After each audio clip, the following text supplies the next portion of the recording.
What's going on, people? It's Jaye Black here. Another video. Salute to everybody that's tuning in. I want to talk about Zion Williamson and what happened during the NBA draft. Now, I did not watch the whole NBA draft, okay? I think after Zion was picked and his post-pick, interview, I said that's about it. But I also want to give a shout out to the state of South Carolina. Now, South Carolina has a lot of flaws. It does. But South Carolina has produced a lot of good players. The top two players in this draft were both from the state of South Carolina. Zion is from Spartanburg, which is north of here. It's near the North Carolina border. And Ja Morant is actually close near where I'm from. When you hear Ja Morant speak, he speaks like a lot of dudes in that area where he's at speak. And throughout South Carolina speak, So shout out to them, from being from here, just to go from being from here to be where they're at, the top two picks in the draft. But that's a lot to give kudos for. We've always produced good players. I think KG is from here. A few other, I know a plethora of football players here. But anyway, that's not what the video is about. This video is about Zion Williamson and what he said in his post-pick presser. Now, y'all know he was highly touted coming out of high school, played at Duke for a year, the consensus #1 pick since he got to Duke, and the media has just been loving on him. I mean, he has millions of followers before he even got to the NBA, okay? Now, he has a lot of talent, but one thing I will say is,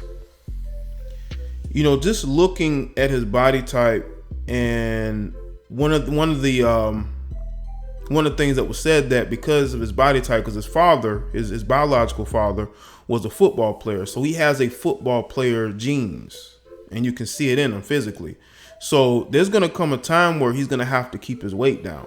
Especially if he wants to be athletic on the court. So when you 18, 19 years old, you can run up and down the court at a certain weight. But once you get into your 20s, your mid-20s, you're going to have, especially during the NBA schedule, that may become a concern. But anyway, his post-draft,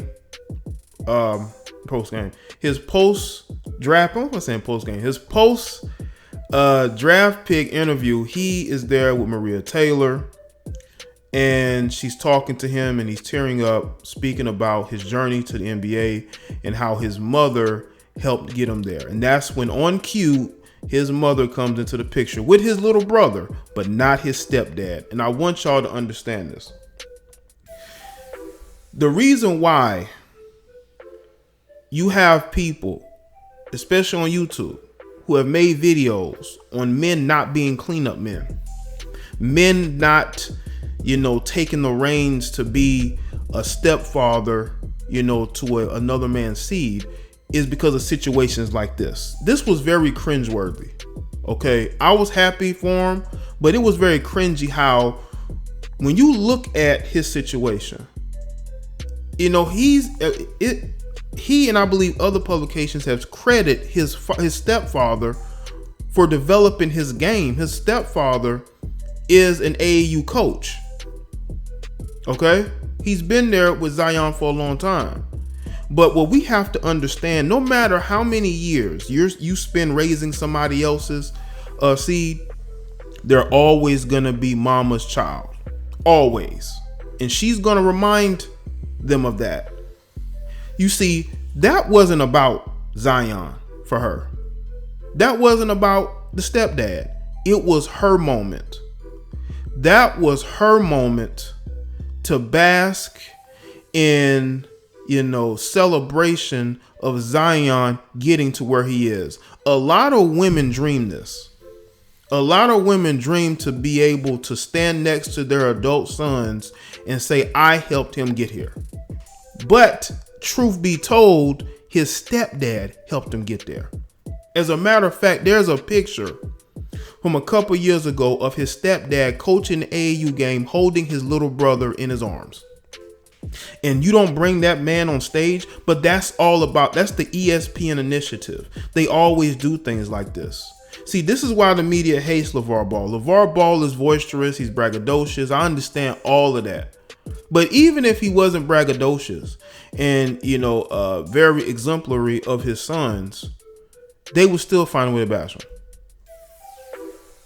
They would still find a way to dislike him, to pit him against other people, or to not feature him very much, put him in the background. I understand that Zion feels like he owes his mother the gratitude that, he's given her, because, that was probably amount of time when she was a single mother, but she got with a decent dude, okay, who took on the responsibilities of not only being with her, but taking care of Zion, helping further his basketball career. But in that moment, you got networks like ESPN who want to exploit this and make it seem like it was all mama when it wasn't. When you look it up, his stepfather helped him develop his game. His stepfather is an AAU coach. Not his mother. His mother was there. Of course, he probably was there helping him.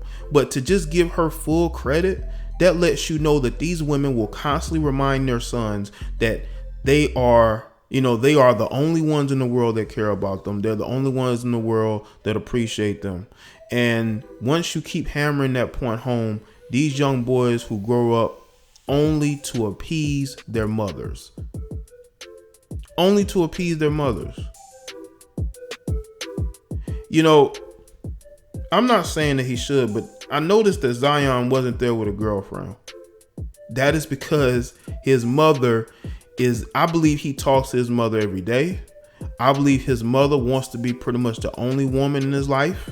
Well, but she knows he's going to date women, of course, but she wants to be the only important figure in his life. That's how it seemed to me. It just seemed it just was so cringy. Just her standing on stage, and then you bring the little brother. I can understand you bringing the mother. Why would you bring another man's son on stage and not bring that man with him? And then you're basking in all the credit standing next to his half brother. And he's not acknowledging the father of his little brother, who actually helped him develop his game, because you remind Zion every day that he should be appreciative of you. He should, love you, respect you, until you have a moment to where this is your moment to shine. What his mother could have done, and I think his stepfather needs to acknowledge this. She could have easily said that it wasn't just her, it was, his stepfather as well. She didn't do that because that was her moment to shine. Women dream of this. Women dream of this. When they're taking their sons to basketball practice or football practice, they dream of this. They think about that moment when they're on stage getting all the credit, when they have a whole husband who's been helping them the whole time. And not to mention, you're bringing that man's child onto the stage. But we're not going to talk about that. I think Zion has worked hard to get to where he is. I hope for the best for him. Because again, he's from my state. And I like when people from my state succeed. I'm not a hater in no stretch of the imagination. I want to see these guys succeed, because if they don't, then what are they going to have? But, unfortunately, I've seen a lot of talented basketball players come and go. No matter if they're first round picks, second round picks, if you don't have what it takes, if you don't care about the sport of basketball or whatever sport you're in, you're not going to last very long. Okay.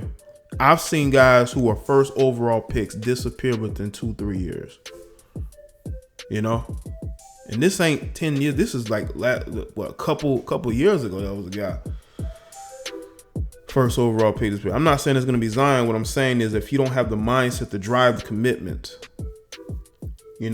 because you're a professional now, Zion. There's no excuses now. You're a professional. You're going to expect to come in ready to play.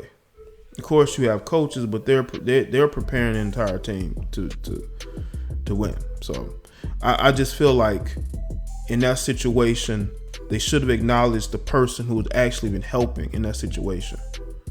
But ESPN used that moment to exploit these young men and give all the praise to the mothers, because they want to push this feminist matriarchal, they want this narrative of matriarchy, this narrative of women can raise sons into men. There's been no proof of that. These guys pretty much raise themselves. When these guys become professional athletes, they are around grown men, coaches, okay, teammates. They are matured by their environment, not necessarily by their mother, but she's getting credit. And that's what happens when you're out here trying to be the cleanup man. Understand that when he becomes successful, in the case of Zion, he's gonna look to his mother, because his mother's always been there in his ear telling him that she cares about him more than anything in the world. And it's just her and him. It's just the two of them. Well, you got a little brother in the too, but I'm just saying. And she's probably hammered that point home, until this moment. And I felt bad for the stepfather, because he tried to do something right and it went wrong. It went wrong because in that moment it wasn't about Zion, it was about her. She didn't cry one tear. That says a lot. And then you bring the little brother on stage. Like, did you just use this guy? This guy who you were with, and who helped develop your son, who probably made personal sacrifices himself in order to help Zion get to where he is now? Those are the questions we got to ask ourselves. But you got to also ask yourself this: did she make the best political moves by getting with this guy because she knew he would advance Zion? So you got to look at it that way. Maybe in her mind, the step father was a means to an end. And in this situation, unfortunately, that's what it looks like.